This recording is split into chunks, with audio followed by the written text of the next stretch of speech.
I absolutely love custom games. I think custom games are one of the best things that any game can have. I mean, I started playing Dota back in Warcraft 3.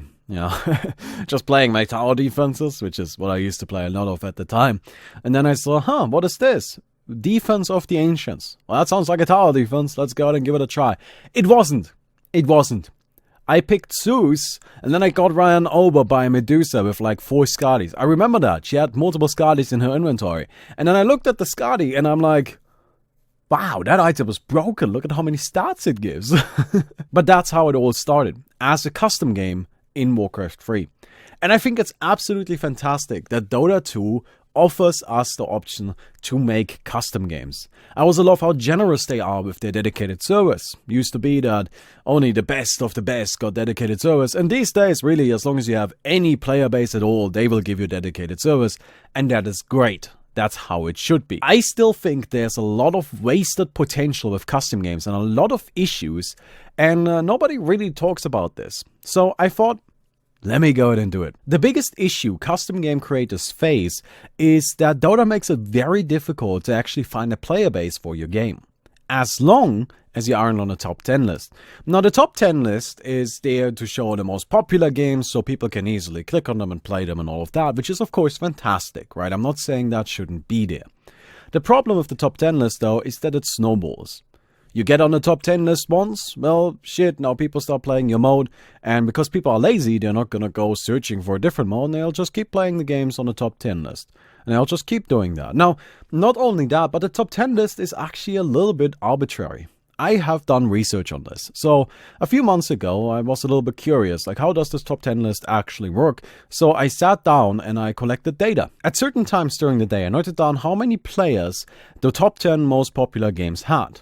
Which, as it turns out, most often, these numbers weren't actually in order, right? You would expect the number 1 game to be the one with the most players, and number 2 the one with the second most, but that wasn't actually true at all. More often than not, these values were kind of arbitrary. But it didn't stop there. At the time, Legends of Dota, the original Legends of Dota, that really isn't being played anymore because it hasn't been updated, but still, at the time, that mode was very popular. In fact, it was so popular that more often than not only did it belong on the top 10 list based on its player numbers, but it actually beat most games on there. I had days where, despite never being on the top 10 list, Legends of Dota actually was the second most played game in Dota, which is a bit weird. Now, of course, I don't know what the top 10 list is actually based on. Is it based on concurrent players? Well, no. I checked for that, right? It's clearly not based on that. Is it based on how many matches were played each day? I hope not, because that would be very easily abused with a bunch of bots just hosting and closing lobbies over and over again. I don't know what it is based on, but it is based on something, and that something doesn't actually reset fluently. Instead, it resets once a day. The top 10 list is actually decided at one point during the day. I sadly don't know which point that is exactly, because it is in the middle of the night for me, and I couldn't really stay up long enough to just like keep checking Dota for that, right? But it is set, and then that is just a list for the next day. That list doesn't change no matter how many people actually end up playing the mode. Now, I'm not a big fan of that because it's a little bit weird and arbitrary, but not only that, it also seems to be curated. For example, again, Legends of Dota back then definitely should have belonged on the top 10 list by any metric. By any. Right? Most concurrent players, well, it definitely has that. Most games hosted, well, it certainly has that too. Most lobbies finished, oh yeah, definitely has that. Legends of Dota absolutely should have been on the top 10 played list, but it wasn't. And I don't know why, right? So the only thing that really comes to mind is that they curated the game, and that they curated which games are allowed on the top 10 list. And if you manage to get on the this is allowed for the top 10 list, then you had a huge advantage over other custom games. There aren't that many people actually making Dota 2 custom games. And that's just because it is so difficult to get a player base.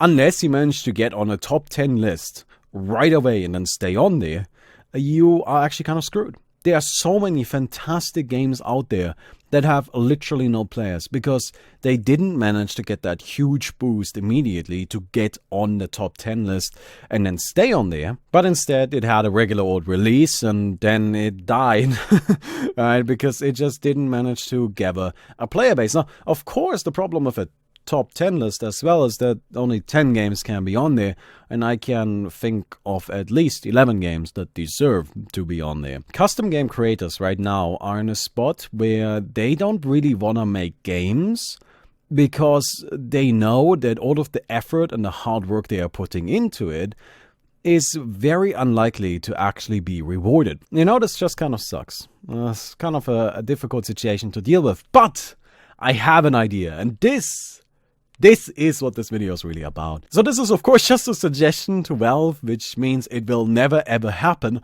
but I think it is a good idea. So I want to put it out there and hear what you guys think. And hey, maybe we can get some sort of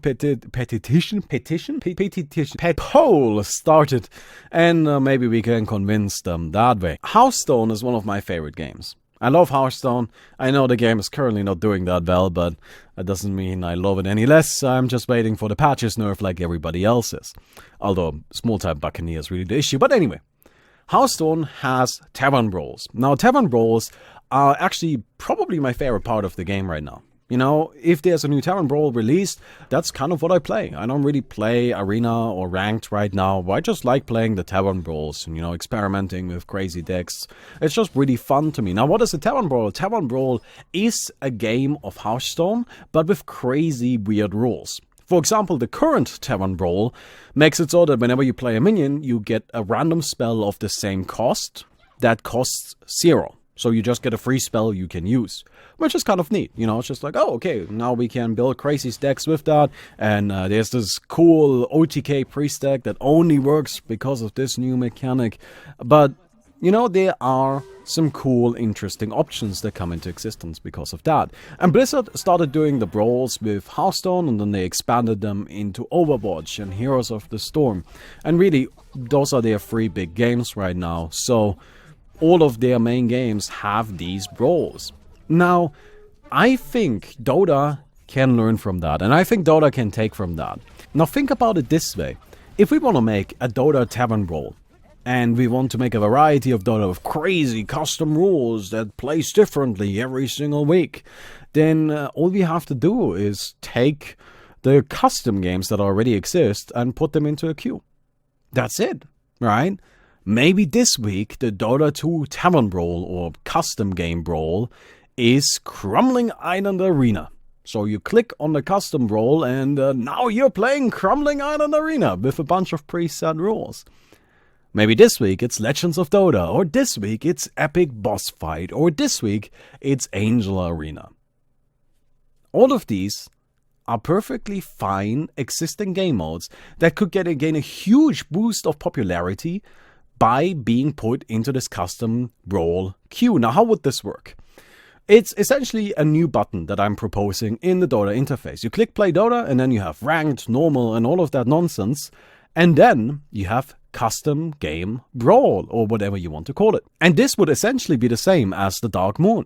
The interface for this already exists. So you click on the Dark Moon, and then a new tab opens up to the left of it, just like the Dark Moon did. And in that tab, you have the rules. Now, these rules are going to be preset. If you look at something like Legends of Dota, then of course there's a lot of different crazy rules you can do there. And we don't really want that in our custom game brawl. We want that to be pretty straightforward. We want people to just be able to queue into it and play it immediately. So we're not going to have the crazy rule selection. Instead, what we're going to have is we're going to have a little website or Steam tab, or maybe it's in Dota something, where custom game creators can submit a version of their custom game with preset rules for the weekly custom game brawl. And now, people can just click on the queue with the little tab to the left where all of the rules are explained, where it's explained how you can play this thing.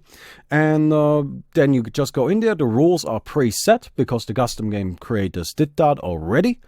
And then you just go and play. And now, of course, some people may argue that, but Balmy, you know, the modes are already available, so what's the advantage of putting them into a queue? A lot more people will play them. That's just how it's going to be. People are always more likely to play a mode that they have to put no effort into playing than something that requires even any tiny bit of effort. If you make it part of an official queue, there is going to be a huge increase of players. Huge. Enormous. Nothing comparable to what we have right now. Because people are just going to be so much more likely to try it out. If you click on the arcade, you have to make an effort. You have to pick a game. You have to think about the settings. Then you have to learn the game. And there's really not the resources available for that. And it's just kind of a hassle, so people don't bother. But with the custom game queue, all of that falls out. You just click the button and you play. All of the effort taken out of the equation, people are so much more likely to actually try it out, and that will increase the player base. Now, this will give a huge boost to custom games. All of a sudden, people don't have to hope that they somehow get on the top 10 list anymore. Instead, the competition would shift from the top 10 list to I want to get into the custom game role. And that way we can give custom games like, for example, Crumbling Island Arena, which is absolutely fantastic, right? That's a top tier game that really doesn't have a very strong player base. What's now going to happen is we're going to put it in the custom role. People are going to play it. And then after they're done with that, it's just like, oh shit, I can't just go into the workshop. I can't just go into the arcade and just keep playing it. Right? And boom. Look at that. All of a sudden, everybody gets a fair chance to have people be exposed to their game. Currently, that doesn't exist. Currently, the best a custom game creator can do is post on Reddit and hope it gets some traction there. Or, I guess, message me, because I'm really the only big Dota channel that does custom games. But other than that, there's not much they can do to gain any sort of publicity. They just gotta pray that it somehow takes off. But now they submit their game to Valve. Valve, of course, now needs to invest a little bit of resources into actually, making sure these games are good. They gotta have somebody there that plays them and tests all of this stuff and sets it up. Which, of course, would be a bit of an investment from them. But not a huge one. Definitely not a huge one. I think it would be worth it too, right? I think there would be a lot of players that would play Dota just for the custom game brawl. Just like there are a lot of players in Hearthstone that play just for the Tavern Brawl. Like me, at least, currently. Shitty patches. Buccaneer, sorry. It's just easier to hate on patches. I think there's a good chance that Valve would gain a lot of players for this. And yes, it would be a little bit of an investment, but really not too much. Custom game creators now don't need to hope that Reddit judges them worthy to be on the front page, and instead they can just hope that Valve judges them to be worthy to be part of a custom game role. But as long as that's transparent, as long as Valve, says, okay, this is why you got refused, or this is why you got accepted. I guess if you got accepted, they don't really need to give a reason. But if they say, okay, this is why you got refused, if you apply and then they reply with like, no, sorry, this is why, then boom, that is also fixed. Then it's fair. Everybody gets a chance. Well, at least as long as Valve is fair, but we'll just have to work with the assumption that they are willing to do that. The majority of Dota players aren't actually the people we always see and hear of. Instead, most Dota players are actually pretty casual about the game. The average Dota MMR is 2.7k? Yeah, that's not very high. People there don't really give a shit. They don't really try actively to become better. Instead, they just like to play a game of Dota after a hard day at work. They come home, and then they have some dinner, and maybe they play a round of Dota. And maybe they don't. But either way, they're just kind of playing it casually. And that majority group of Dota players, that group would love this kind of mode.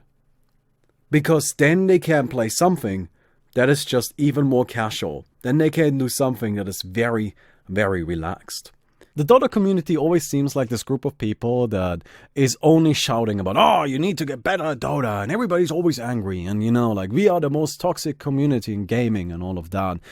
But while it's kind of hard to disagree, I think a lot of that stems from the lack of any sort of casual play option. Click on Play Dota right now, and then tell me, which button am I supposed to press if I just want to play something casual? Unranked? Yeah, good luck with that. People will still rage at you like no tomorrow. I mean, that's not going to change anything. Other than that, what option do you have? Bot games? Well, that hardly counts, does it? This, I think, would reduce the overall tension in the Dota community a little bit and turn it into maybe a bit more of a welcoming environment. But maybe I'm stretching it there. Anyway, hope you guys enjoyed the video. If you did, please don't forget to leave a rating on the video. I'm really interested in seeing how this comes across. Wanted to make videos like this for a little while, but yeah, anyway, hope you guys enjoyed the video. I'll see you guys tomorrow. Goodbye.